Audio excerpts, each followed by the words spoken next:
Yeah, it was a year full of some crazy downs and some really cool ups. Real roller coaster ride year.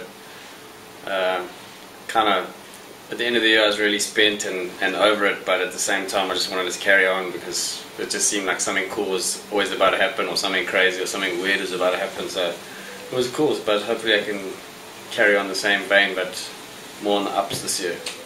I've thrown myself into the firing line, I guess, and got really hurt all over the world, surfing really big waves, but it just never really paid off for me like it did in Tahiti. And I'm actually stoked it didn't until then, because it just happened to happen in probably the most watched event that there's ever been, and probably for the best waves they've ever had for an event. The mid-year cut-off changed back to no longer having a mid-year cut-off. There were some very exciting things that happened last year as a result of the mid-year cut-off, but it makes it pretty stressful on the tour, or not. What do you think? Do you think it's a good thing or it's a bad thing?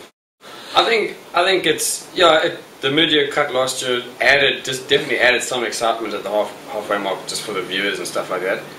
But I think getting rid of it was for the greater good, because I think guys deserve a full year. When you do the hard yards on the QS and you qualify, you deserve a full year on the CT. I know my first 2 years on the CT, at the halfway mark I was coming in the 40s, and then at the end of the year I was coming like 17th. So I'm one of the guys that are notoriously good at the back end of the year, so I think you deserve a full year. My game plan for 2012 is pretty much, I'm going to keep it the same as what I did for the second half of 2011. I've paid a lot more attention to my equipment, because before I was sponsored by one surfboard brand, and I might have got stuck in a little bit of a rut there with boards, and now I'm just open to anything. I'm getting boards from everyone at the moment. And training wise, I'm not training as hard as I used to. I'm still training hard, but I think I might have overtrained in the past. So I'm still training like at a decent level, but still just going to surf as much and just keep it. I'm still having so much fun surfing. I still free surf 2-3 times a day, so that's good training in itself. What are your thoughts on guys like Bobby walking off or getting thrown off the tour, Dane walking off the tour, guys moving away from, you know, a professional surfing or professional competitive surfing career?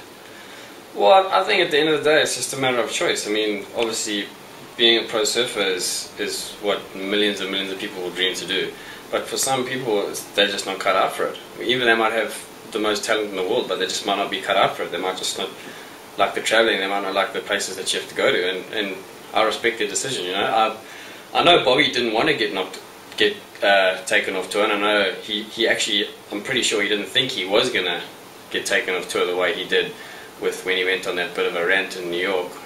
The fact of the matter is Bobby had a lot of good points, but his delivery was really bad.